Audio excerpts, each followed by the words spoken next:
같이 시작하는 함께 드리는 기도 같이 드립니다.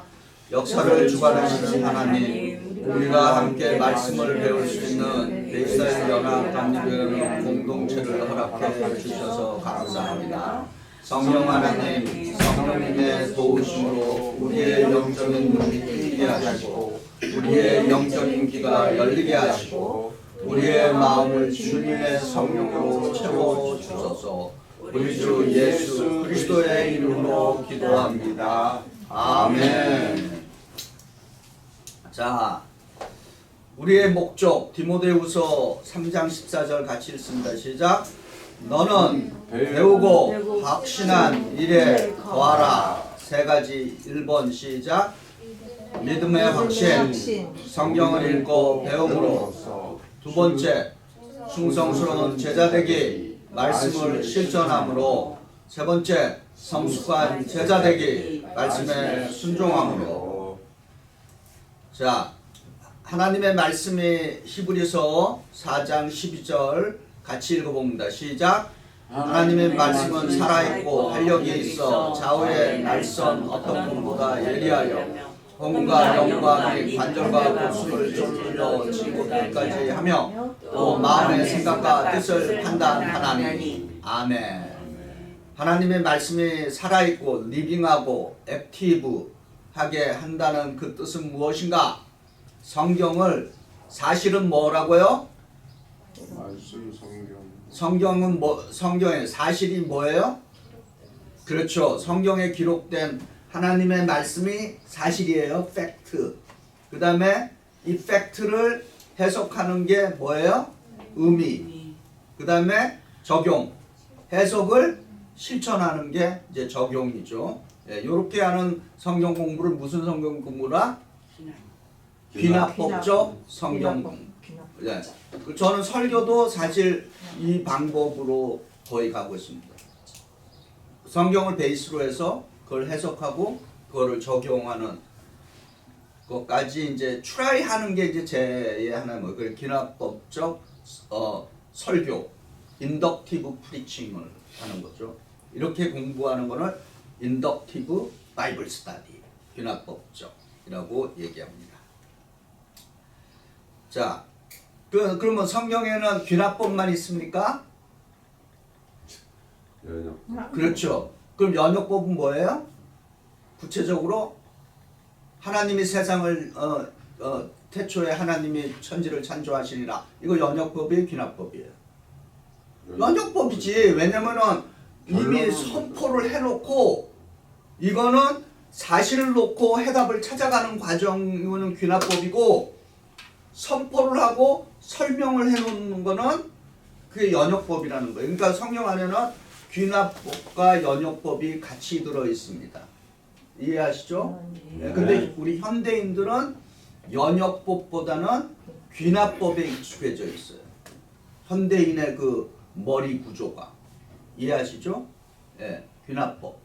예. 물론 뭐 답부터 딱 얘기하고 이렇게. 근데 그게 좀 주입식이에요. 답부터 얘기하고 뭐 외우라는 식으로. 근데 서양의 구조 방법, 서양의 티칭 방법은 그게 아니죠. 왜 이런 답이 나왔는가 그 프로세스가 굉장히 중요해요. 서양에서 공부하는 사람. 우리는 구구단도 막 착착착착 외우고 막 수학도 막 미분 적분할 때 보면 그 공식을 다 외워갖고 하잖아요.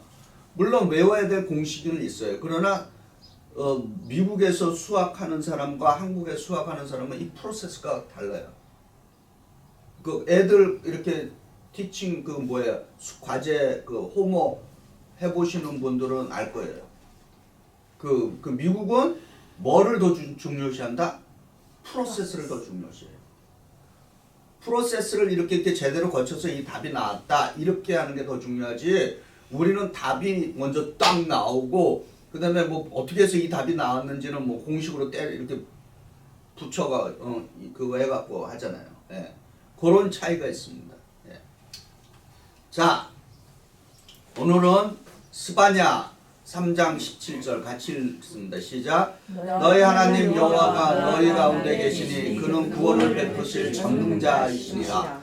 그가 너로 말미암아 기쁨을 이기지 못하시며 너를 잠잠히 사랑하시며 너로 말미암아 즐거이 부르며 기뻐하시리라 하니라. 아멘. 자, 오늘 교재 숙제 한번 보죠. 과제물 268쪽, 269쪽. 이거는 마지막 과 교재입니다. 포로 귀환 이후의 예언서. 1번 예레미야 31장. 자,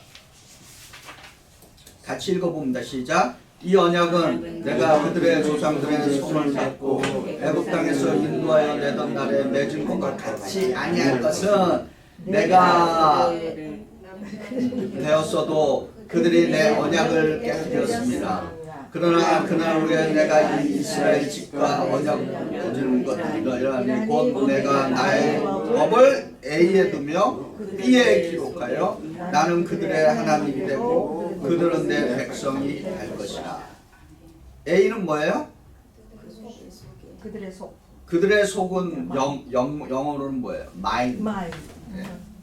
그 다음에 B는 뭐예요? 그들의 마음. 마음. 그러니까 그들의 생각과 마음 속에, 그죠? 생각과 마음 속에 하나님이 되고 하나님의 백성. 법을 그렇게 했던 생각과 마음 속에 해주던.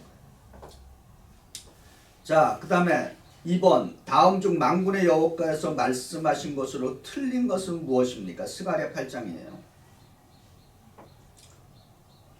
예루살렘에서 늙은 남자들과 늙은 여자들이 다시 오지 않을 것이다. 틀렸죠? 뭐예요? 오지 않을 것이라 다시 앉을 것이라 그렇게 했죠. 그 스가랴 8장 4절이에요. 그 다음에 내 백성을 해가 뜨는 땅과 해가 지는 땅에서부터 구원하여 낼 것이라.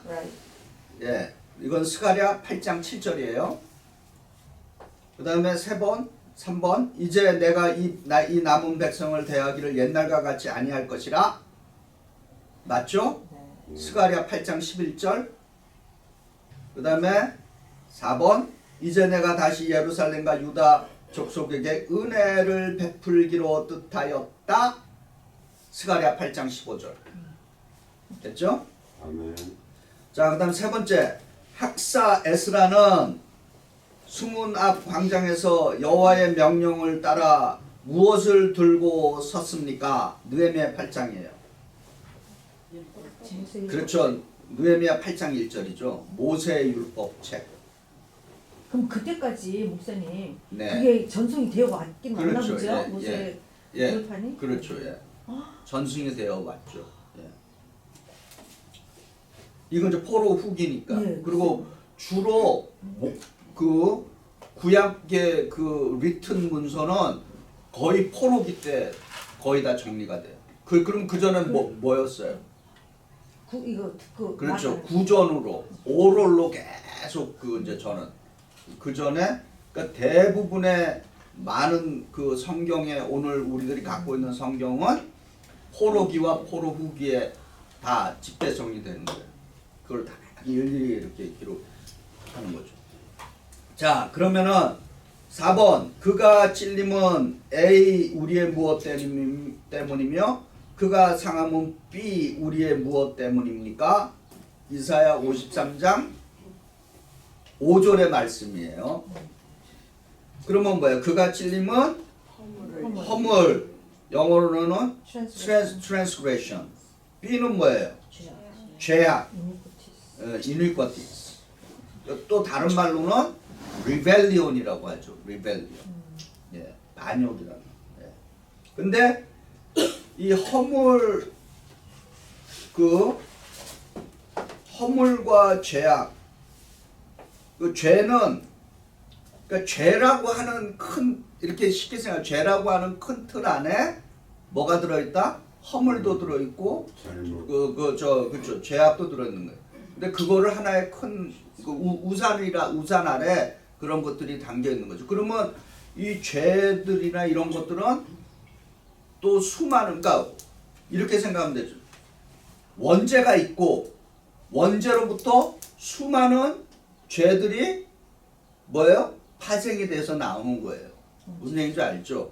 원죄로부터 출발하니까 모든 것은 그죠? 원죄에서 예. 수많은 죄들이 이제 근데 파생돼요. 근데 죄송해요. 이거는 음. maybe 알아보 그거 편파가 네. 될 수 있는데 그 죄라고 했을 적에 하나님께서는 우리가 죄 짓는 거는 우리가 죄를 지면 우리는 our society designate which 죄 is more than 더 많은 그렇죠. 이게 죄의 그 레벨이 다 있는데 하나님께서는 죄라고 똑같아요. 하면 똑같죠. 저도 그렇게 생각합니다. 하나님 눈에는 아니 왜냐면 우리는 죄를 하나 지면 우리는 그거자고 지금 말씀 잘해요. 우리의 눈에는 큰 죄가 있고 작은 죄가 있고 뭐 이렇게 막 구분을 하는데 하나님의 눈에는 그 죄나 그 죄나 다 똑같은 죄인 거예요. 죄는 죄인 거예요. 그거에 뭐 이거는 인간의 생각인 거예요. 이거 경중을 따지는 거는. 예. 그런 인간적인 생각이고 하나님의 눈에는 그놈이나 다 똑같은 거예요. 죄는 죄인 거예요. 예. 근데 여기서 이제 우리 말로는 허물이라고 그랬는데 영어로는 transgression이라고 그랬거든요. 네. 근데 허물하고 transgression은 허물은 악을 행하는 거지. 허물은 아니 우리가 죄진 허물은 좀 약한 것 같아. 그러니까 그런 이제 느낌을 그 트랜스그레션 침범하는 거 아니에요. 어떤 허물이요? 직역을 하면은 트랜스그레션. 그렇죠. 그 네. 남의 어떤 영역을 침범하는 거. 그렇죠. 문자적으로 생각하면 남의 영역을 침범하는 거죠. 네. 그래서 anyhow 죄라고 했을 때는 죄의 큰 개념은 뭐냐? 하나님의 표준에 도달하지 못하는 거예요. 그 문자적으로 풀면은 죄는 화살 용어입니다. 화살을 쐈을 때 관념이 그걸 빗나가는 거. 빗나가거나 미치지 못하는 괜찮아요. 거예요. 죄 네. 하나님의 표. 그러니까 하나님의 그 표적은 뭐냐면은 우리 영어로 그걸 불사이라 그러죠. 이 관역. 예? 관역을 불사이라 그러는데 내가 활을 쐈어.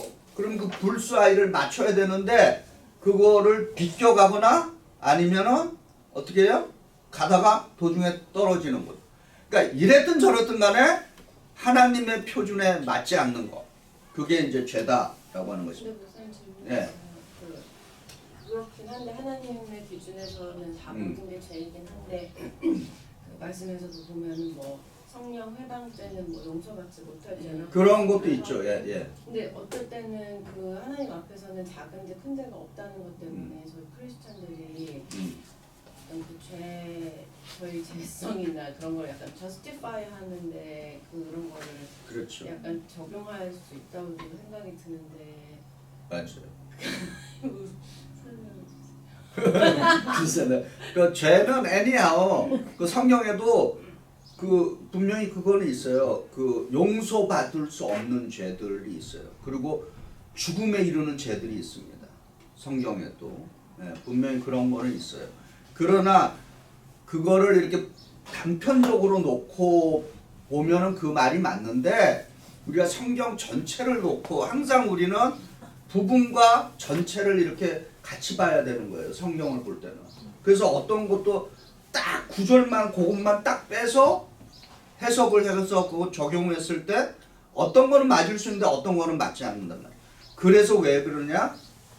단편을 봐야 되고 또한 이게 전체 성경 말씀 안에서 어떻게 작용을 하는가 그거를 같이 봐야 되는 거예요. 예. 그래야 우리가 좀 더 합리적인 판단을 내릴 수 있는 겁니다. 근데 죄를 우리가 너무 그 합리적으로 그런지 구체적으로 이거예요. 어떤 사람이 이제 목회자니까 이제 뭐 다 아는 사건이에요. 어느 큰 교회 목사님이 이제 그 교인들이랑 이렇게 뭐 여럿이 이제 뭐예요 간통이라 그러나 이제 했어요. 그 교회 이제 여자 몇 분 성도랑 몇 해 전에 있었잖아요. 큰 교회 목사님인데 이제 그래서 그 목사님이 나하고 이제 고백을 했죠. 그런데 고백 가운데 무슨 말 했냐? 내가 회개하고 하나님이 용서했으니까 이제 그런 식으로 이제 무마시키는 거예요. 그게 우리 기독교인의 큰 문제입니다, 사실은. 맞아. 뭐가 문제예요? 그게 뭐가 문제예요? He justified himself. 다른 그렇지. 그러면 어떻게 돼야 돼요? 그럼 그 교단에서 따라 명령 나오는 걸 따라야죠. 근데 그 사람 안 따랐잖아. 아, 물론 따라야 되고 다 해야 되는데 구체적으로 이거죠. 내가 A라는 누구에게 뭔가 잘못을 했어요. 그리고 내가 하나님 앞에 회개하고 그러면 그걸로 끝일까요? 아니요. 그 사람이 살아있어. 나와 함께 하고 있어. 그럼 어떻게 해야 돼요? 그 사람한테 그렇죠. 다 상대방한테 그렇게 해서 용서를 내가 잘못했다라고 하는 거를 밝혀야 되는 겁니다. 그렇죠. 그렇죠. 그래야 그게 회개와 연결되는 거지. 우리 크리스천들이 지금 가장 문제가 뭐냐? 내가 하나님과 이렇게 했으니까 너랑은 뭐 관계없다. 내가 그렇게 했음에도 불구하고 그 사람이 그 뭐 하는 거야. 그거는 뭐 어떻게 할 수 없는 거예요. 그러나 최소한 내가 그 살아있는 사람에게 용서를 구해야 그렇죠. 용서를 구해야 되는 게 맞습니다.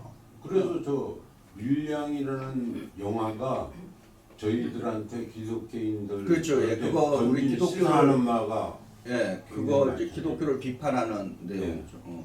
하나님이 용서했으니까 나는 너의 용서도 필요 없다. 그거는 굉장히 기독교의 우리 말씀을 왜곡하는 거죠. 예. 어떻게 좀 설명해 주나요? 예. 저도 모르는 거 많아요. 계속 배우고 있습니다. 예. 근데 이제 좀 배움이 이제 조금 이제 예전보다 조금 깊어진다는 느낌이지. 아멘. 자, 5번 자기 영혼을 버려 사망에 이르게 하여 많은 사람의 죄를 담당하며 범죄자를 위하여 기도하는 이는 누구입니까? 예수. 예수님이죠. 예. 그 다음에 6번 이스라엘 남은 자들에 대한 설명으로 틀린 것은 무엇입니까? 3번. 이게 스바냐 3장 13절에 나와 있죠. 3번이 틀린 거예요. 그죠? 특별히 율법의 신경. 자, 7번 말라기 3장 5절의 말씀입니다. 같이 읽어봅니다. 시작. 내가 심판하러 너희에게 임할 것이라 정치는 자에게와 가늠하는 자에게와 거짓 맹세를 하는 자에게와 A에 대하여 억울하게 하며 B를 납치하며 C를 억울하게 하며 나를 경외하지 아니한 자들에게 속히 증언하리라. 만군의 여호와가 말하였느니라. 아멘. 아멘. 자, 그럼 A는 뭐가 들어가요? 품꾼의 삶. 싹. 품꾼이죠. 품꾼. 싹. 품꾼의 싹. 그러면 이 품꾼은 뭐예요? 영어로 레이버러. 일하는 사람이에요. 네. 예. 노동자. 그 다음에 B 과부와 고아. 예. C는 뭐예요? 나그네. 영어로는 뭐예요? 에일리언이라고 번역돼 있죠. 이방인은. 예. 그래서 이 같은 의미를 가지고 있죠. 이방인. 예. 에일리언면서 지금 우리 미국에서 합법적으로 비자가 없는 상태에 있는 사람들을 합법적인 용어로 뭐라 불러요? 그 영주권 받은 사람도 알겠지만은 거기에 항상 뭐라 붙어 있어요? 에일리언이라고 돼 있어요. 네. 법률 용어로. 그러니까 우리는 이 땅에서 에일리언인 거예요. 그것도 참 영어를 모를 때는 그냥 그런가 보는데 굉장히 기분 나쁜 용어예요. 무슨 외계인도 아니. 외계인을 영어로 뭐라고? 에일리언을 이방인들을 에일리언이라고. 법적인 용어입니다. 그거. 왜 그렇게 부르는지 모르겠어요. 자, 요엘 2장 누가 구원을 얻는다고 했는가? 누구든지. 예, 여호와의 이름을 부르는 자는 구원을 얻으리니 2장 32절이죠. 그 다음에 한 번 죽는 것은 사람에게 정해진 것이요 그 외에는 무엇이 있다고 했나요? 히브리서 9장 27절에 심판. 예, 한 번 죽는 것은 사람에게 정해진 것이 그 외에는 심판이 있다. 그 다음에 스바냐는 우리가 썼습니다. 자, 11장 11번 이사야 53장을 읽으면 신약의 예수님의 사역, 특히 십자가를 지시는 고난의 상황에 너무나 잘 들어맞는 내용이 나옵니다. 이사야가 미리 예수님을 보고서 그런 예언을 했을까요? 아니면 우연인가요? 아니면 무엇인가요? 성령의 영감을 받아서. 그죠? 예. 하나님의 구원의 계획을 통해서 된 거죠. 자, 그러면 이제 오늘 이제 본격적으로 이제 들어가 봅니다. 됐고. 자, 이제 하나님의 본성으로부터 이제 여러분 시작을 합니다. 하나님의 본성은 무엇인가? 이게 참 패러독스컬해요. 성경은 하나님의 본성은 사랑이시라고 얘기합니다. 근데 그 하나님은 동시에 뭐예요? 책망하시는 하나님. 그래서 이제 너무 또 이게 이제 급진적으로 가면은 이렇게 얘기하죠. 사랑이신 하나님은 지옥을 만들지 않는다. 그래서 어떻게 돼요? 하나님은 사랑이시기 때문에 지옥을 만들지 않는다. 그래서 지옥은 없다. 이렇게까지 이제 급진적으로 나가는 사람들이 있어요. 근데 그거에 동의해요? 그러기를 바라는 거죠. 우리는. 네. 성경은 분명히 하나님은 사랑이시지만은 또한 책망하시고 또한 우리가 삶과 죽음 이후에는 천국과 지옥과 심판이 있다라고 하는 것을 우리에게 가르치고 있는 것입니다. 그러니까 성경에 있는 거에 대해서 우리가 부인할 수는 없는 거죠. 그렇게 되어 있는데. 그런데 도저히 이해가 안 되니까 도대체 인간의 합리적인 사고 방식으로는 어떻게 사랑이신 하나님이 지옥을 만들 수 있는가? 이게 지금 이해가 안 가는 거예요. 예. 그걸 이제 아까 말씀대로 우리가 바라는 거죠. 그러나 팩트는 그게 아니다. 근데 핵심은 하나님은 사랑이시다. 이게 하나님의 본성입니다. 자, 그런데 예레미야 31장 20절 같이 화면 보면서 읽어봅니다. 시작.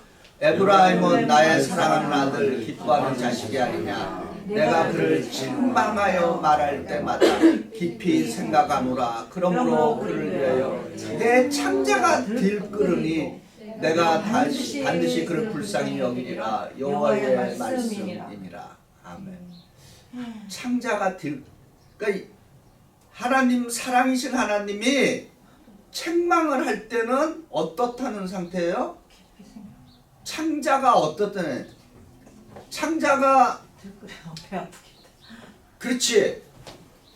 이 창자가 지금 내 안에 있는 창자가 막 요동을 치고 움직인다고 생각해 보세요. 아이고. 여러분 나이 드신 분들은 그 단장의 미아리 고개 아시죠? 네. 미아리 눈물 고개 울고 단장의 제가 알기로는 단장이라고 하는 뜻이 청자가 끊어지는. 그렇지. 그런 의미예요.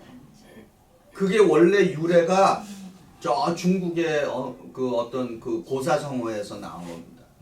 그 뭐예요?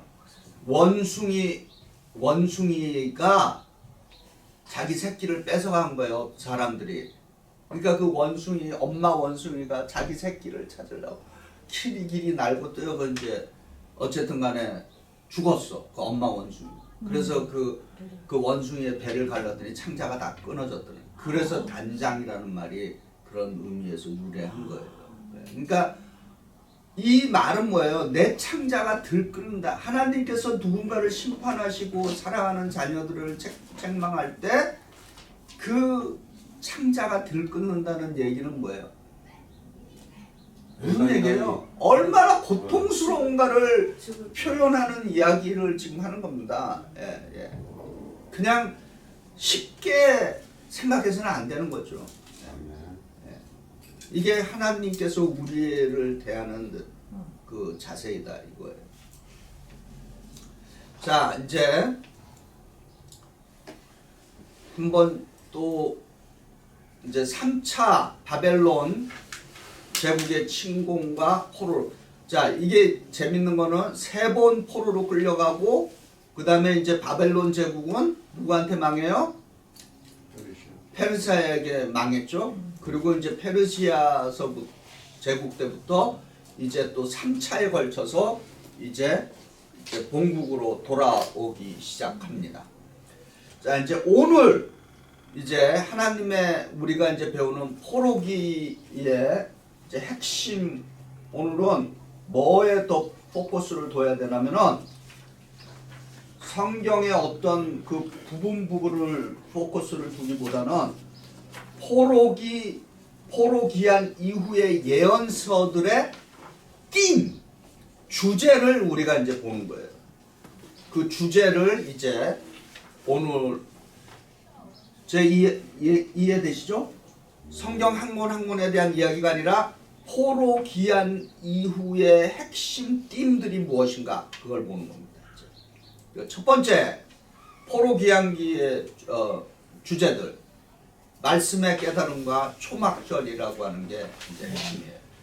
자, 느헤미야 8장 1절 3절 화면 보면서 읽습니다. 시작. 이스라엘 자손이 자기들의 성읍에 거주하였더니 일곱째 달에 이르러 모든 백성이 일제히 수문학 광장에 모여 합사에서 여호와께서 이스라엘을 명령하신 모세의 일곱 책을 가져오기를 청하매 수문학 광장에서 새벽부터 저녁까지 남자나 여자나 알만한 모든 사람들에게 묻 백성이 그 일곱 책의 길을 열렸는데. 네, 아멘. 그죠?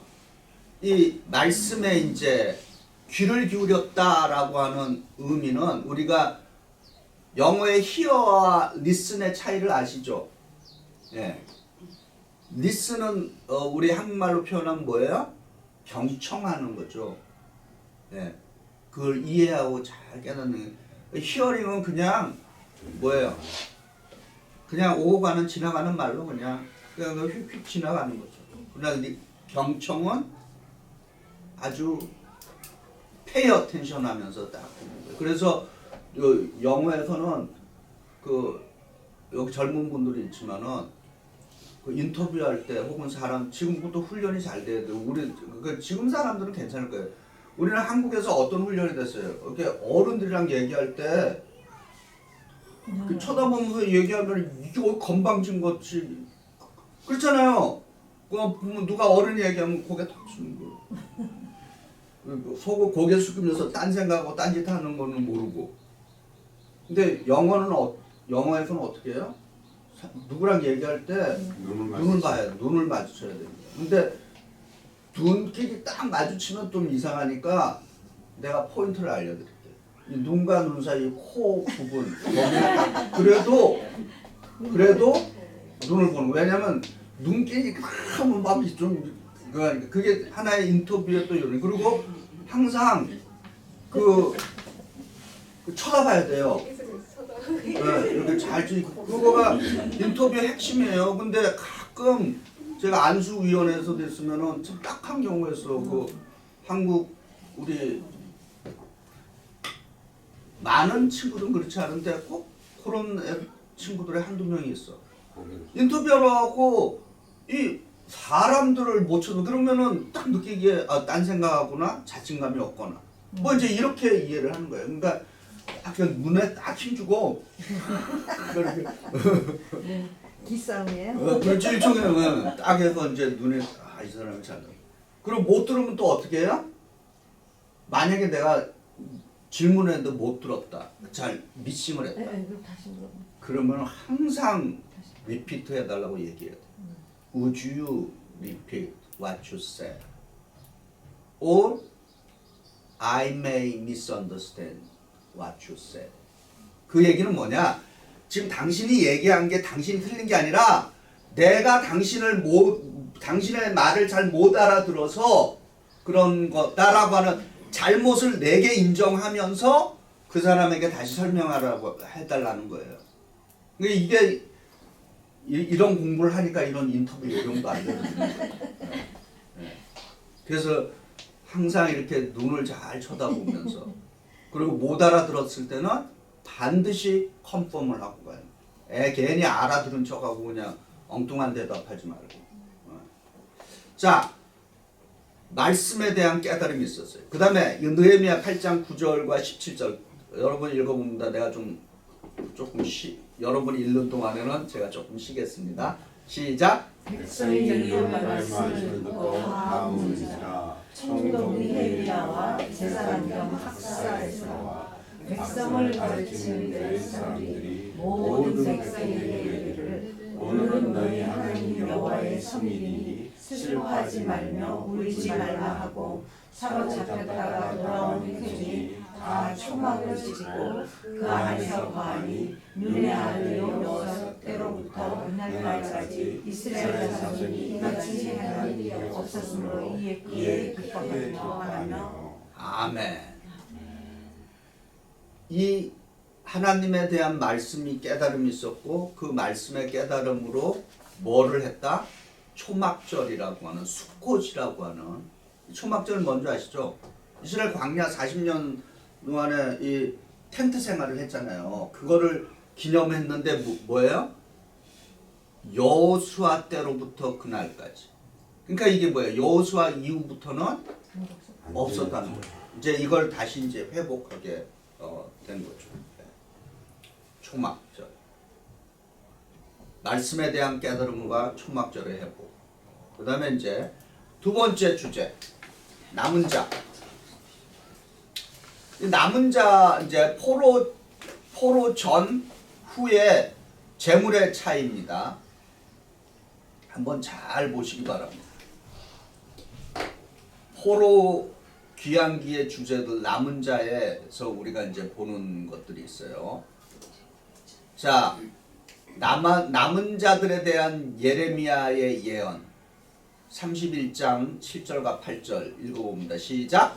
여호와께서 이와 같이 말씀하시느냐 너희는 여러 민족 앞에 서서 야곱을 위하여 기뻐하리라 너희는 전파하여 찬양하며 말하라 여호와여 주의 백성 이스라엘의 남은 자를 구원하소서 하라 보라 나는 그들을 북쪽 땅에서 인도하며 땅 끝에서부터 모으리라 그들 중에는 맹인과 다리 저는 사람과 잉태하는 여인과 해산하는 여인이 함께 있으며 큰 무리를 이루어 이곳으로 돌아오리라. 아멘. 여기에 지금 뭔가 있죠. 그 다음에 이제 말라기 1장 8절 한 번 더 화면으로 읽어보시면 안 돼. 시작.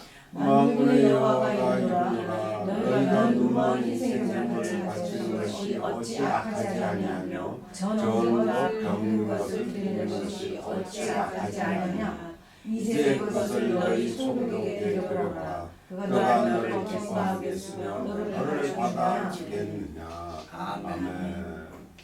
자, 지금 여기에 지금 큰 차이가 있죠. 지금 예레미야와 말라기 남은 자가 돌아왔는데 그 남은 자들 속에는 누가 있어요? 맹인과 다리 저는 사람과 은퇴한 여인과 해산하는 여인. 이거 구약의 율법에 비추면 이 사람들은 뭐예요? 부정한 인간들이에요. 부정한 인간들. 그런데 말라기의 재물의 특성이 보니까 뭐예요? 그죠? 어찌 그러니까 악하다는 거 아니에요? 뭐예요? 병든 것, 저는 것, 그죠? 눈먼 것, 이게 다 불합격한 재물들 아니에요? 그걸 어찌 하나님께 그런 걸 막. 그러니까 지금 여기에 지금 뭔가 예레미야는 남은 자 안에 재물에 비췄을 때는 불합격하는 거기에 그룹 안에 속해 있는 거예요. 그러면 이제 이게 뭘 우리에게 이제 전해주느냐? 이제 포로기 이전의 종교와 포로기 이후의 이제 종교가 이제 이게 스위치가 이제 이렇게 쉬프트가 일어나는 거죠. 포로기 이전에는 뭐예요? 성전을 중심으로 해서 이루어지는 거예요. 그러니까 성전의 중심에서 가장 핵심되는 게 뭐예요? 성전 중심에서 가장 핵심은 예물입니다. sacrifice, sacrificial offering. 그런데 그 예물이 어떻게 돼야 돼요? 온전한 것이어야 돼. 합격해야 되는 거야. 그런데 포로기 이후에 이제 남은 자들로 돌아오는 사람들에는 성전 의식에 비유해 봤을 때는 어느 한 놈도 어느 하나도 표준에 적합하지 않은 거예요. 불합격한 사람들인 거예요. 인생에서 보면. 그러니까 우리가 생각할 때 사회에 스탠다드라고 생각하는 사람들만 모여서 살아가는 세상인 줄 알았는데 포로기 이후에는 그게 아니죠. 우리가 살아가는 세상에는 너희 눈에는 비록 스탠다드가 아니지만은 아니다 할지 몰라도 하나님의 눈에는 그들도 똑같은 너희와 같은 인생들이다라고 하는 것이 지금 큰 역사의 지금 전환이 이제 생긴 거죠. 네. 그래서 눈에 보이는 희생 제물의 종교에서 이제 종교가 마음의 종교로 이제 변화해 가고 있는 거죠. 그래서 이제 신약으로 이제 우리가 가면은 그 사도 바울은 뭐야? 할례를 어디다 하라고요? 너희의 마음에다라고 그러죠. 육체적인 할례가 아니라 너희 마음에다 할례를 하라. 그런 종교에 굉장한 시프트가 생긴 것입니다.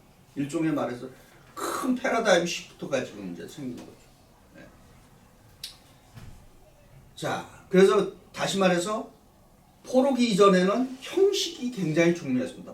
물론 폼이 있어야 돼요. 폼을 무시하는 건 아닙니다. 근데 어떤 면에서 좀 극단적인 표현을 하면은 그 포로기 이전의 구약의 종교는 폼 자체에 모든 것을 걸었던 것입니다. 그 안에 뭐 내 마음이 있든 없든 건 관계없이 폼만 갖춰주면 되는 거예요. 네. 그런데 이제 포로기 이후에는 폼보다는 너의 마음이 더 중요해. 근데 실제로 우리가 이제 생각해 보면은 마음이 제대로 되면은 뭐예요? 폼도 따라오게끔 돼 있어요. 네. 그러니까 폼은 형식이라면은 이제 마음은 좀 보이지 않는 그러한 그 형식이 된 거죠. 네. 그래서 마음의 종교 굉장히 중요하다라고 하는 것입니다. 네, 세 번째 포로기의 주제들 종의 노래. 종의 노래와 희생의 원칙에 종의 노래는 이제 희생의 원칙에 담겨 있습니다. 자, 이사야 53장 11절 같이 읽어봅니다. 시작. 그가 자기 영혼의 수고한 것을 보고 만족하게 여길 것입니다. 나의 의로운 종이 자기 지식으로 많은 사람을 의롭게 하며 또 그들의 죄악을 친히 감당하리로다. 아멘. 이사야 53장은 종의 노래는 뭐예요? 그 종이 백성의 죄를 다 감당하는 거죠. 자기가 그걸 우리가 대속의 죽음이라고 얘기하죠.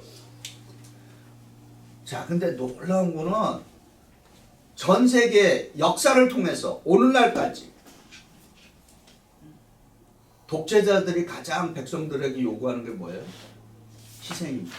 희생. 근데 희생이라고 하는 그 단어는 똑같아. 예수님도 우리한테 뭘 요구해요? 뭘 요구해 예수님이? 우리한테 내 마음을 달라, 내 생명을 내게 바쳐라. 그렇잖아요. 예수님 모든 것을 당신을 위해서 바치라라고 얘기합니다. 우리에게 희생을 요구해요. 그러면 히틀러도 희생, 이제 독재자 중에 하나예요. 오케이. 그러면 이제 우리는 또 우리는 조선 사람으로서 김정은이 희생을 요구해요, 안 요구해요? 요구하죠. 그렇지. 자기 백성들의 그걸 희생을 요구하잖아요. 그리고 우리 주 예수님도 희생을 요구해요. 그럼 무슨 차이가 있냐 이거예요. 예수님은 의인으로서 자기가 희생하면서 저걸 했는데 히틀러는 자기 자신은 김정은이나 희생하지 않으면서 상대방한테 희생을 요구하고. 그렇지, 맞아요. 그래서 이 희생이라는 단어는 참 귀한 단어인데 어떤 인간이 쓰느냐에 따라서 희생의 의미가 달라지는 거죠.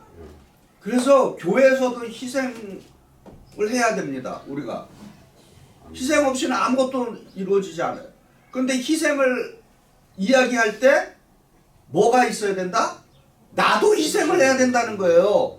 근데 자기는 빠지고 남은 희생시키고 그런 것이 독재자들의 삶인 것입니다. 예.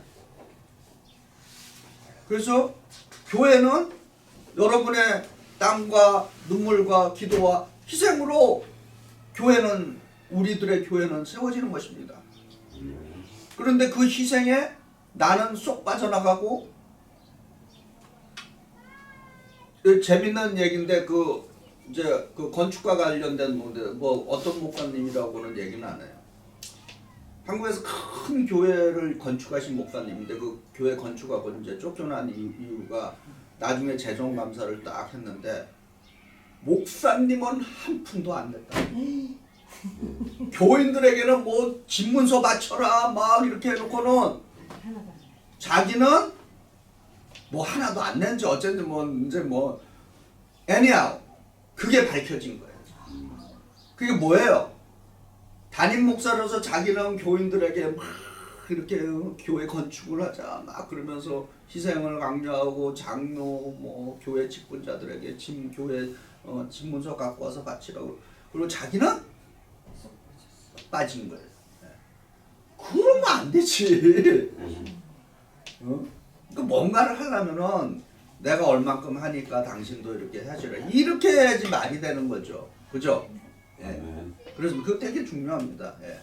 그래서 예수님의 희생과 역사의 독재자들 현재까지 이르는 사람들이 쓰는 같은 고귀한 용어지만은 누가 쓰느냐에 따라서 그거는 완전히 의미가 달라진다라고 하는 것입니다.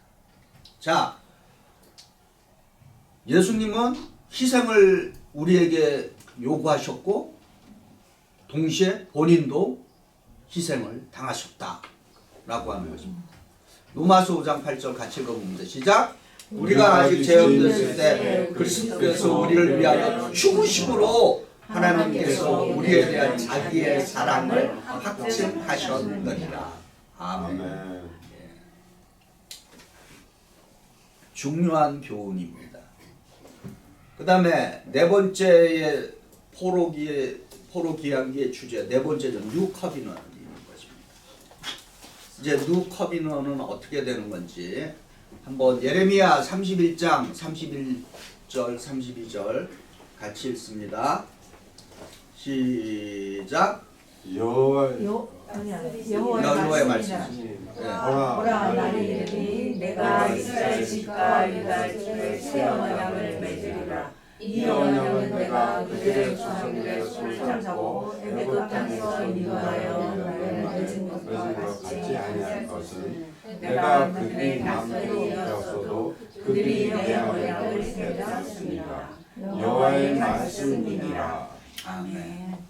자, 이게 이제 우리가 이제 신의 산의 언약. 신의 산의 언약은 옛 언약이고 율법입니다. 핵심이. 근데 이거의 핵심은 외적인 거예요.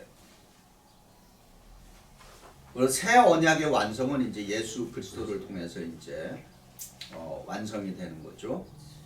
자, 그러면 히브리서 9장 12절 읽어봅니다. 시작. 염소와 송아지에 필요하지 아니하고 오직 자기의 피로 영원한 속죄를 이루사 단번에 성소에 들어가셨느니라. 아멘. 자, 그러면 옛 언약과 새 언약의 차이는 뭘까요? 지금 여기 설명하는데 염소와 송아지에 필요하지 않았다. 이 얘기가 뭐예요? 동물 제사인데 이 언약의 기간이 있어요. 유효 기간. 그렇죠. 동물 제사는 유효 기간이 1년이에요. 1년. 그러니까 계속 반복을 해야 되는 거예요. 동물 제사를. 그런데 지금 히브리서는 예수님에 대해서 어떻게 얘기해요? 한 번에 끝냈다는 거죠. 네, 끝냈다는 거예요. 네. 그 동물 제사는 구약이 외적으로 갖는 그 율법에 의한 동물 제사는 유효 기간이 1년. 그래서 매해 반복해야 될 수밖에 없는 거예요. 그러나 예수님이 우리를 위해서 드려주신 희생 제사는 단번에 once for all, 그죠? 예, 그렇게 된 제사입니다. 만약에 예수님이 이렇게 안 하시고 우리한테 너희들도 염소와 송아지 피를 이제 매하라 그랬으면 아마 예배드리기 힘들 거예요, 여러분.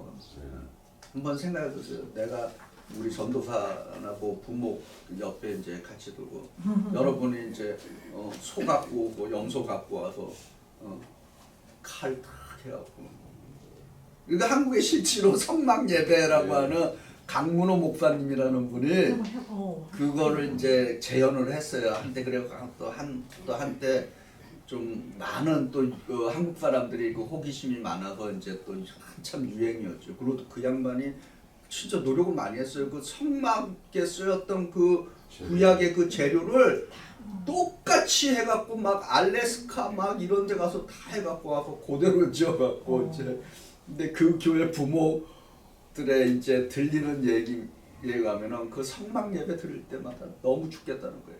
담임 목사님 김 목사 빨리 찔러. 그러면 직접. 그렇죠. 그걸 보여야 돼. 재현을 해야 되니까 아이고. 막. 그래서 이제 만약에 우리가 오늘 매주일마다 이제 그렇게 드린다 그러면 그래서 그 예배를 드리고 온 성막 예배 드리고 온 사람들의 공통적인 평가가 있습니다. 예배 무서워서 못 들어. 그러잖아요. 보는 데서 찔러서 피를 내고 막 불사르고 막. 만약 교회에서 매주마다 그렇게 우리가 지금 농담으로 웃고 있지만은 얼마나 그거 하겠어요. 근데 예수님께서 당신의 피로서 한 번으로 끝내주셨으니까. 그럼 목사님, 요즘 유대인들은 이제 하나님을 믿잖아요. 근데 더 이상 이제 애니멀 그 희생을 안 하는. 모르겠어 그거는. 그럼 어떻게 그건 모르겠어요. 하죠? 자기네들이 뭐 다른 의식으로 하겠죠. 네. 그것도 내가 한번 그 호기심인데 좀 알아봐야 되겠는데. 뭐 각종 명절은 다 지키니까. 근데 아마 동물 제사는 오늘 더 이상 하지 않지 않나. 그건 잘 모르겠습니다. 자 이제 5번째 주제 토로기의 마지막 주제입니다. 외형적 종교에서 내면의 종교로 전환. 결국은 이 모든 것들의 이제 핵심이 이제 부흥이죠. 자 스가랴 4장 6절 읽어봅니다. 시작.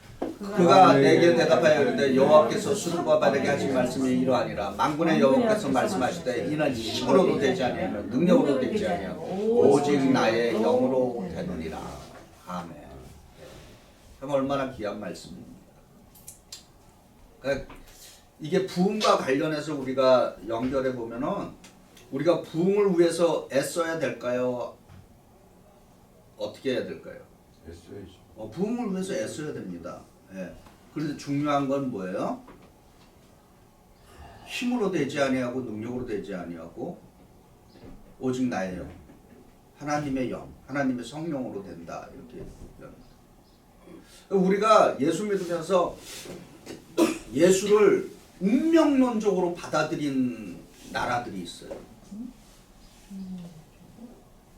운명론, 사주와 팔자 형식으로 우리는 애당초 태어나길 이렇게 태어났으니까 뭐 그냥 예수를 그렇게 받아들인 나라들이 있어요.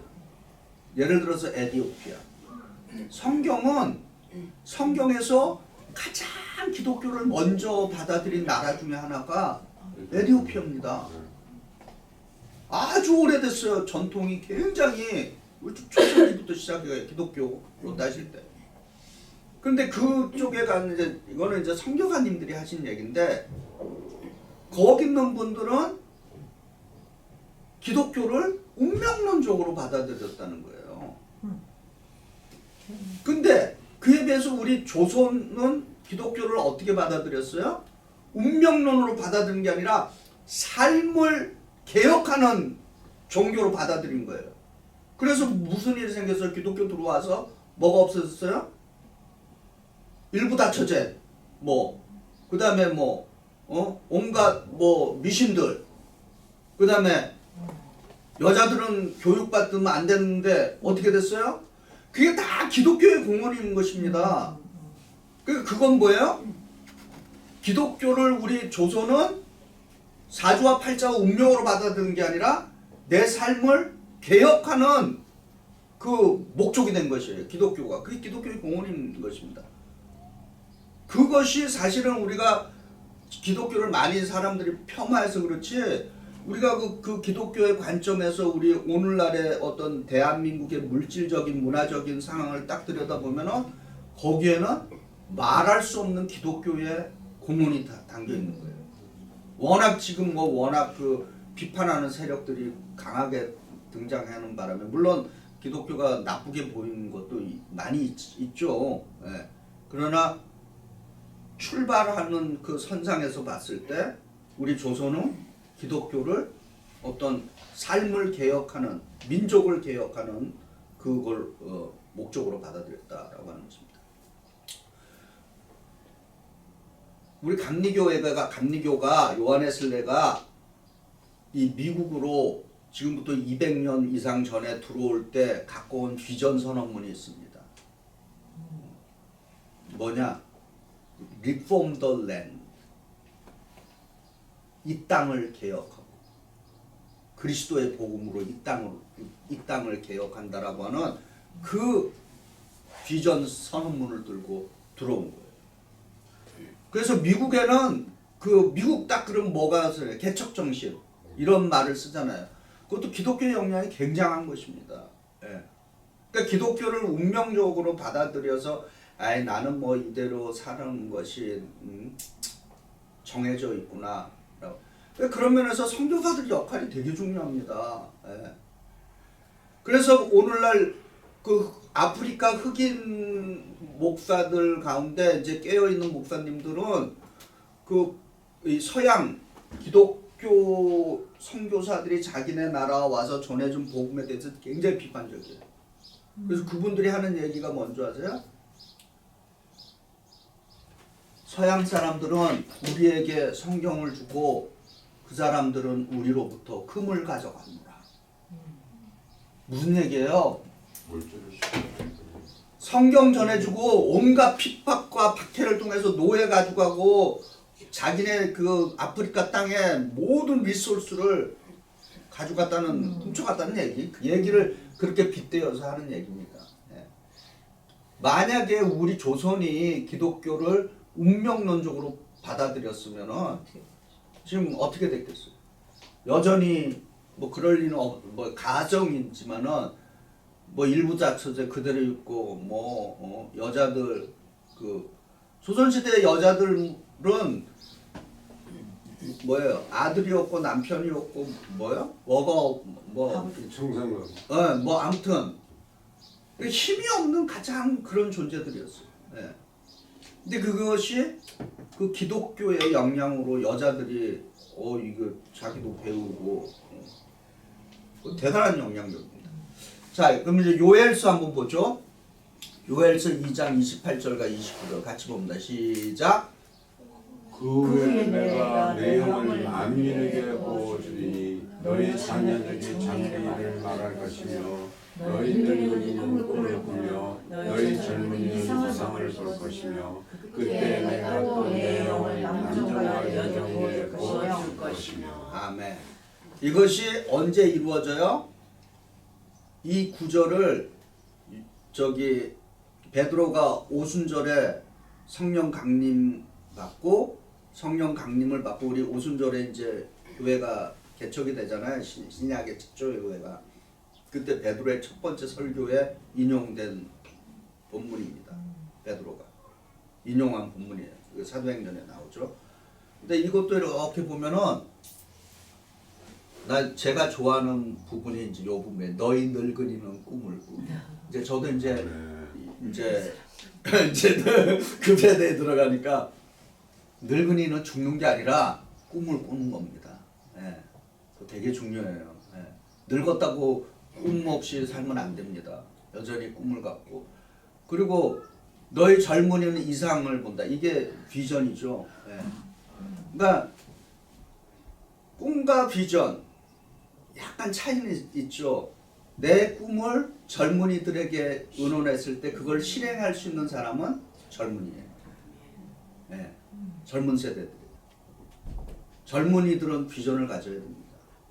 그 비전 안에는 뭐가 있다? 영어로 말하면 execution 할 수 있는 파워가 있다는 거예요. 몸으로 움직여 뛰고 할 수 있는.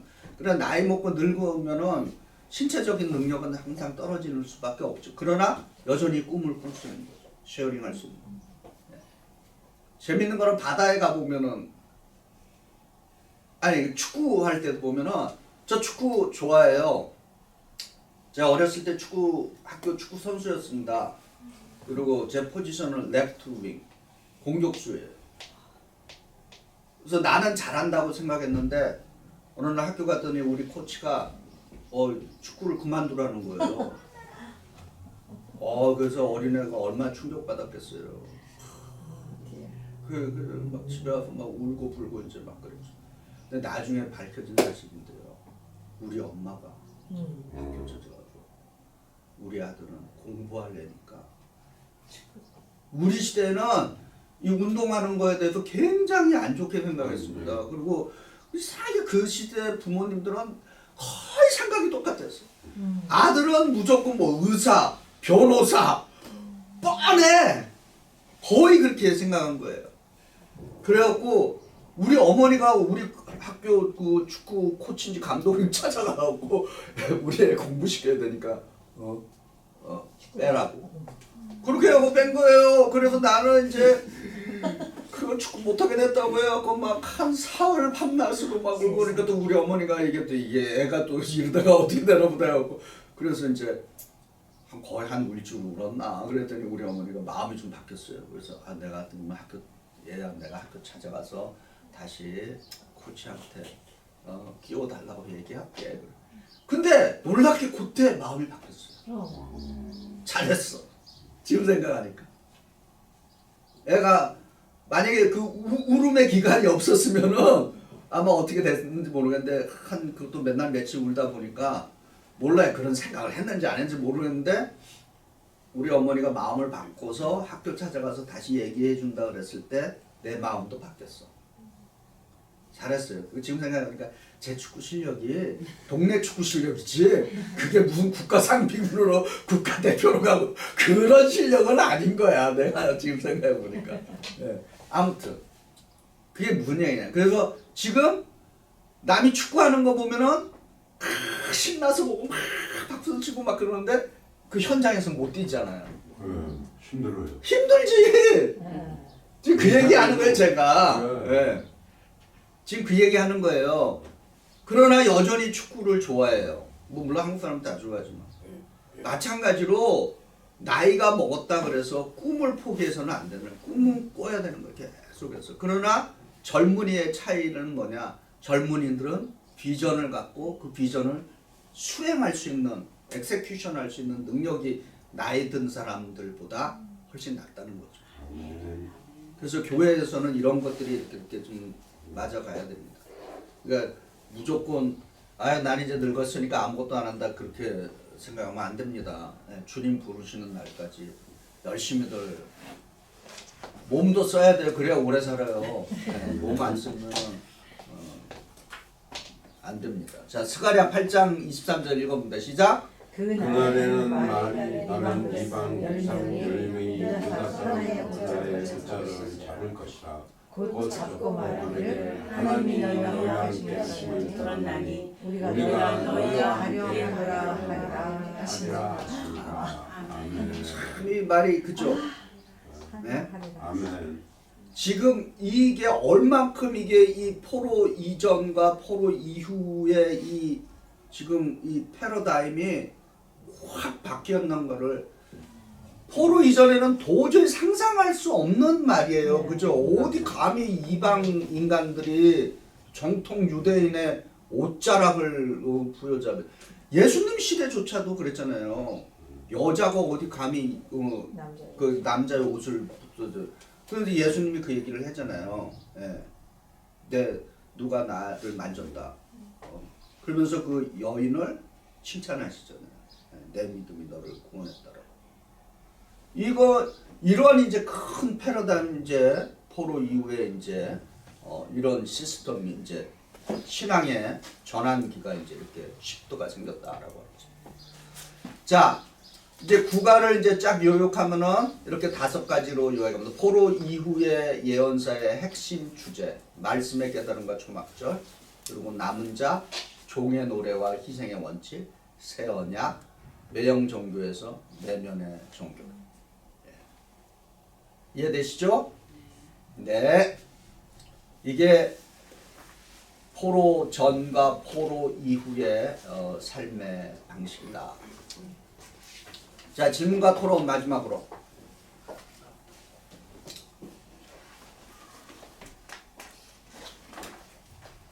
한번 보죠. 남은 자 이야기는 지난번에도 했어요. 이사야 6장 13절 같이 읽어봅니다. 시작. 그 중에 네. 시대에 이야기하여 남아있을지라도 이것도 확인할 것이나 밤나무가 성전에가 배임을 당하여도 그 그루터기는 남아있는 것 같이 걸어갈 시간이 그 땅에 그루터기라 하시더라. 아멘. 이게 남자 사상을 이야기하는 성경 구절 중에 하나입니다. 근데 여기서 남은 자의 문법적으로 해당하는 게 뭐예요? 그루터기죠. 예, 예. 그 그루터기가 다시 이제 거기서 싹이 나고 이제 자란다라고 하는 거죠. 목사님, 제가 예. 지금 그 남은 자라는 뜻을 지금 그러니까 남은 자가 이제 돌아오고 그때부터의 그 남은 자의 사상이 들어온 거예요. 그렇죠. 예, 그 예. 포로로 잡혀갔다가 그 사람들이 다시 예루살렘으로 돌아온 사람들을 남은 자라고 하는 라고 거죠. 하는 예, 거예요. 정확하게 핀포인트로 하면은 그러니까 남은 자의 이야기는 이미 그 전서부터 시작이 됐어요. 그 전부터 시작이. 근데 본격적으로 이 남은 자가 역사의 전면으로 드러나기 시작한 거는 이제 포로기 이후부터 이제 예. 남은 자 사상이 포로 당하면서부터 남은 자 사상을 이제 계속 얘기하게 됐고 이제 실제로 남은 자가 역사에서 이제 큰 역할을 하는 게 포로기 이후에 이제 돌아온 사람. 또 돌아온 사람으로부터 이제 계속 그러면 신약에서의 남은 자라는 사상이 그게 이게 이제 연결됩니까? 계속해서 우리까지도 이제 넘어온 거죠. 우리는 그렇게 받아들이고 있어요. 왜냐면 네. 그러니까 신약에도 남은 자라는 그 낱말이 나옵니까? 신약에 예, 저는 남은 자라. 신약에서는 남은 남은 자라는 자라는 그- 말 대신에 다른 표현으로 쓰고 그거는 우리가 또 한번 예, 찾아볼게요. 예. 제가. 예. 그러면 신약에서 우리가 지금 사는 신약에서의 남은 자의 뜻은 우리를 예, 어쨌든 제가 중간을 다 잘라내고 예, 우리가 마지막 시대에 남은 자다라고 하는 게 오늘 우리의 가르침인 것입니다. 이 시대의 남은 자예요, 우리가. 지금 이제 마지막 시대를 우리가 이제 살아간다 그러잖아요. 이 마지막 시대에 살아가는 데 있어서 우리가 예수를 믿는 우리가 남은 자들이다. 이렇게 이제 지금은 이제 다들 이해를 하고 있죠. 그게 정통 그 성서 해석과 신학적인 방법입니다. 우리가 이 시대의 남은 자다. 그러니까 남은 자라고 하는 이 개념은 똑같이 적용이 되지만은 실제적인 적용에 있어서는 약간 다르게 이제 그러니까 구약에서는 성전을 재건한다든지 뭐 이런 의미로 이제 율법을 다시 재건한다든지 이런 의미로 사용됐다면은 오늘 우리 시대는 이제 생각을 해봐죠. 이 시대의 남은 자로서 우리가 무엇을 할 수 있는가? 이제 다양하게 이제 우리는 성경을 원리로 놓고 이제 그거를 찾아내는 게 우리의 그 시대마다의 남은 자의 뜻이 그렇죠. 좀 어플리케이션이 그 어플리케이션이 다르다는 달라지는 거죠. 오케이. 예. 그러니까 그런 거를 우리가 잘 이제 생각을 해야 돼요. 왜냐면 신앙은 계속될 거니까 언제까지 계속돼요? 예수님이 돌아오시는 그날까지는 끊임없이 신앙은 계속되니까 그럼 그 시대마다 요구하는 남은 자에 대한 그 태스크가 달라지는 거죠. 그런 것들을 우리가 그런 게 이제 적용 파트에 들어가는 거죠. 어떻게 우리가 이 시대에 남은 자로서 살아낼 것인가. 이제 이런 것들이 이제 그래서 남은 자를 다양하게 이제 인용을 해볼 수 있는 겁니다.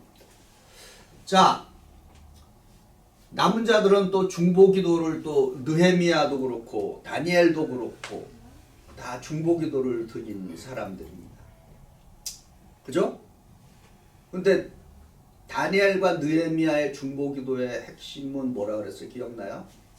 나를 인클루드 시키는. 그렇죠. 자기가 그래서 우리가 하나님께 죄를 지었다. 우리가 이렇게 그거 되게 중요합니다. 그래서 혹시 여러분들은 어떤 중보기도 드리세요? 중보기도 드리시죠? 네. 그 중보기도의 폭을 좀 넓혀 주시기 바랍니다. 아멘. 네. 그냥 뭐 내 가족. 근데 사실 내 가족이 중요하죠. 그런데 우리가 살고 있는 세계가 무너지면 가족도 다 하루아침에 끝나는 것입니다. 그러니까 좀 더 우리의 기도의 폭을 이렇게 기도의 그 폭이 말은 이게 우리가 그걸 성경의 용어로 풀면은 기도의 지경을 넓혀 가야 됩니다. 우리의 기도의 지경. 자, 세 번째, 하나님이 이루어 주신다고 약속을 했는데 왜 우리가 기도해야 하는가? 이것도 제가 한번 얘기했던 것 같은데, 그렇잖아요. 모든 것이 하나님께서 역사를 주관해 가잖아요, 그죠? 네. 그런데 왜 우리는 기도해야 하는가? 역사의 주관자께서 알아서 다 해주시는데. 그럼 우리가 하나님의 마음을 움직일 수 있다는 뜻인가요? 하나님이 명령하시고 그렇죠. 하나님이 말씀에서 그리할지라도 너희는 기도할지라 이렇게 얘기하죠. 하나님의 명령이에요. 그리고 그 다음에 합리적으로 생각해서 하나님은 우리 인생을 자유의지로 그렇죠. 주셔가지고 이성이랄 자유의지로만 주셨죠. 그죠? 그래서 성경을 운명론으로 받아들이지 말라라고 하는 것입니다. 네. 이해되세요? 아멘. 그러면 우리 그 구약이라든가 신약에서 이제 기도를 드림으로써 하나님의 마음을 움직이기 위해서 하나님의 그렇죠. 예. 체인지 마인드 한 그런 경우들이 있죠. 있죠. 그러니까는 그 뜻은 우리도 기도를 드리면은 하나님의 마음을 움직일 수 있는 있죠. 가능성이 있다는 있죠. 얘기예요. 그래서 하나님은 결코 우리 인생을 그것도 항상 우리 이제 교리적인 논쟁에서 장로교가 주장하는 가장 큰 교리 중에 하나가 뭐예요? 프리데스티네이션, 예정론. 근데 그 예정론을 주장한 칼빈이나 우리 초대교회 분들이 우리가 지금 생각하는 것처럼 그렇게 무식하게 하지 않았는데, 그분들은 우리에 비해서 너무나 심오한 사상가들이에요. 그 성경에. 그러니까 그분들의 그 뜻을 헤아리지 못하니까 그 제자들이라고 후계자들이 그거를 그냥 편리하게 딱 만들어 놨는데, 그래서 일반 사람들이 볼 때는 이미 모든 것은 다 프리데스티네이션. 그래서 마치 예정론을 운명론처럼 이해하게끔 그렇게 만들어 놓은 거죠. 근데 목사님이 저는 이제 그 장로교에서 자랐잖아요. 그리고 이제 내가 큰 다음에 이제 그 대학교 하고 그다음에 대학원 들어갔을 때 그 메더디스트 처음 접하면서 이제 이렇게 내가 이 감리교회가 내 적성에 다 맞구나 하는 걸 느꼈는데, 근데 제가 이제 이게 뭐라고 말하나, 에이지가 되면서 이제 좀 생각을 잠깐만 들어놓은 게 뭐냐면은, 그래, 메더디스트는 I have a choice. 내가 초이스를 해서 내가 하나님이 손을 내밀면 잡고 안 잡고는 나의 초이스다. 이렇게 네, 이제 네. 감리교회에서는 이제 막말을 네. 하면은, 장로교에서는 아니다. Even you have a choice. 결국은 너가 손을 잡을 수밖에 없도록 하나님께서는 이미 그렇죠. 너를 이런 거에 이렇게 양형성에 뭐래 그 생각하면서 제가 결론을 내린 게 있어요. 뭐냐면 그래, 결국은 하나님의 뜻이 이루어지는 거다. 내가 초이스를 하든 안 하든 간에 그런 생각이 더 들어가서 내가 손을 잡는다. 내 의지로 물론 하겠지만은 결국은 하나님이 나를 그렇게 그런 생각이 자꾸 드는 거예요. 그래서 그건 맞는 게 프리데스티네이션이라는 말이 그렇게 우리가 생각하는 요즘처럼의 그런 뜻이 아니지만은 그래, 데스티니 됐구나라는 생각이 드는 거예요. 그러니까 이제 우리가 나도 좀 비슷하게 생각하는 게, 프리데스티네이션이랑 프리윌을 이거를 완전히 다른 어떠한 그러니까 코릴레이션이 없는 것처럼 생각하면은 끝없는 평행선이에요. 그런데 이거가 서로의 코릴레이션이 있어요. 서로 상관관계가 있어요. 그래서 프리데스티네이션이 주는 큰 강점은 뭐냐? 큰 강점이 뭐겠어요? 흔들리지 않는 구원의 확신이 분명히 있어요. 프리데스티네이션에 대한 확신이 있는 사람들은. 그런데 거기에 약점은 뭐냐? 내가 프리데스티네이션 됐으니까 나는 아무렇게나 살아가야 된다. 이렇게까지 이제 해석을 하는 팀들이 이제 생긴 거예요. 그 대표적인 사람들이 누구예요? 구원파 이런 사람들이죠. 예. 근데 사실은 그렇게 해서는 안 되는 거죠. 그래서 역사는 하나님이 주관하세요. 그러나 그 주관하는 과정에서 하나님께서 우리로 하여금 선택을 할 수 있는 그 능력도 주셨어요. 그런데 그 능력은 뭐냐? 성령께서 우리로 하여금 하나님의 뜻을 이루게끔 해주신다는 거예요. 그렇게 이해하면은 이 프리데스티네이션과 프리윌은 평행선이 아니라 서로 상호 보완으로 가야 되는 거예요. 그게 그렇게 되는 거예요. 그래서 예수 믿으면서 아니 하나님께서 다 이루어 주셨다는데 뭐 이렇게 열심히 살아가느냐? 성령께서 나로 하여금 그렇게 살아가도록 계속해서 격려를 해주시는 거예요. 그래서 프리데스티신 쪽으로 생각해서 하나님께서 다 이루어 주시니까 너 아무것도 안 하고 있어도 된다. 그거는 잘못된 거죠. 그 제가 한번 이런 인용을 했죠. 어떤 신학생이 공부를 하나도 안 했어. 근데 이제 기말고사를 봤어. 그 시험 문제 딱 받았어. 그래서 이 학생이 보니까 쓸 게 없는 거야. 그래서 이 학생이 주관식 문제에다 이제 이렇게 썼어요. 모든 것은 하나님이 다 아십니다. 이렇게 해서 냈어요. 그거를 받아본 교수가 이게 점수를 좀 모든 거 다 하나님이 아시니까 그건 맞는 말이야. 그래서 이 교수님이 준 점수는 이렇게 줬어요. 모든 것을 다 아시는 하나님은 100점.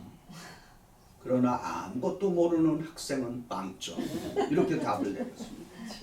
네.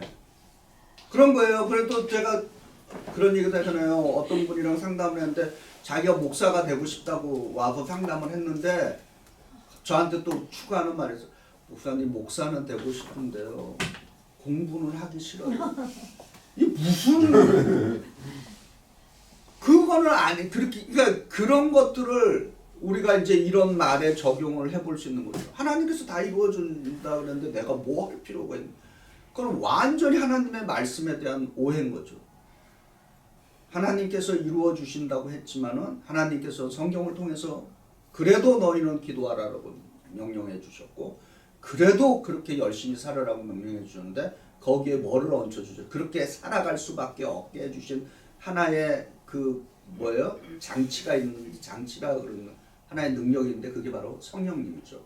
성령이 내 안에서 끊임없이 열심을 내게 하고 끊임없이 계속해서 일할 수 있게끔 해주는 능력을 공급해 주는 겁니다. 그래서 프리데스티네이션과 프리윌을 평형선으로 놓지 말고 아까 말씀대로 상호 보완 관계로 놓아야 된다. 모든 것이 프리데스티네이션도 강점이 있고 약점이 있고 프리윌에도 강점과 약점이 있습니다. 프리윌의 강점은 하나님께서 우리를 로봇으로 만들지 않았다라고 하는 그런 좋은 그걸 주는 반면에 약점은 뭐냐? 내가 하나님을 대신할 수 있겠네? 라고 하는 그죠? 하나님께서 이루어 주시는 것이 아니라 내 노력에 의해서 이루어진다 라고 하는 그러한 착각을 갖게 만드는 거죠. 그렇게 되면 뭐랑 똑같아요? 일반 종교, 타종교와 같아요. 이 세상에 존재하는 모든 타종교는 뭐예요? 내 힘에 내가 해서 이루어내는 거예요. 불교도 그렇고 이 세상에 허다못해 이슬람도 마찬가지입니다. 근데 우리 개신교는 그 타종교는 그거를 무슨 종교라? 자력 구원이라는 말을 써요. 자력 한자로 스스로 힘력 내 힘에 의해서 내가 구원받는다. 근데 타력은 뭐예요? 타인에 의해서. 타인은 누구예요? 예수님에 의해서 우리가 구원에 이룰 수 있다. 그런 큰 차이가. 그러니까 그거를 이해를 우리가 해야지 깨달을 때 예수 믿는 힘이 납니다. 아멘. 그게 또 복음의 능력인 거죠. 근데 그거가 이해가 잘 안 되고 깨닫지 못하게 되면은 오히려 불교가 더 쉬워요. 간단하잖아요. 내가 고행해서 내가 가문되고 그리고 나도 뭐가 될 수 있다? 부처가 될 수 있는 길이 열려 있어요. 다른 말로 우리 식으로 얘기하면은 나도 신이 될 수 있는 그 영역이 열려 있는 거죠. 그럼 우리는 죽었다 깨도 우리 기독교의 사상에서는 가능하지 않는 얘기예요. 그런 것들은 이제 나중에 또 이제 하고요. 이제 마지막으로 기도드리고 이게 또 있는데 넘어가고. 자, 여기 이게 이제 다음 주의 얘기입니다. 신구약 중반기 말라기와 구약의 마지막 성경과 그다음에 신약의 이제 첫 번째 마태복음 요 사이가 400년 뭐 좀 더 정확히 얘기하면 430년인데 요기를 침묵의 기간이다 이렇게 얘기합니다. 그런데 이 침묵의 기간에 이제 다양한 제국의 이야기들 또 종교의 또 유대 종교의 이야기들이 이제 다음 주에 우리가 잠깐 보도록 합니다. 자, 함께 드리는 마치는 기도 그리고 마치겠습니다. 같이 기도드립니다. 시작. 역사해 주신 하나님, 오늘 이 아침에 포로 귀한 이후에 예언의 주제를 배울 수 있게 주시니 감사합니다. 오 하나님, 이 시대의 남은 자로 우리를 부르셨으며 우리를 하나님의 목적을 위해 사용해 주시기를 간구합니다. 성령 하나님, 무엇보다도 성령의 능력으로 우리의 마음을 변화시켜 주셔서 우리가 주님의 교회를 위한 부흥의 도구가 되게 하소서.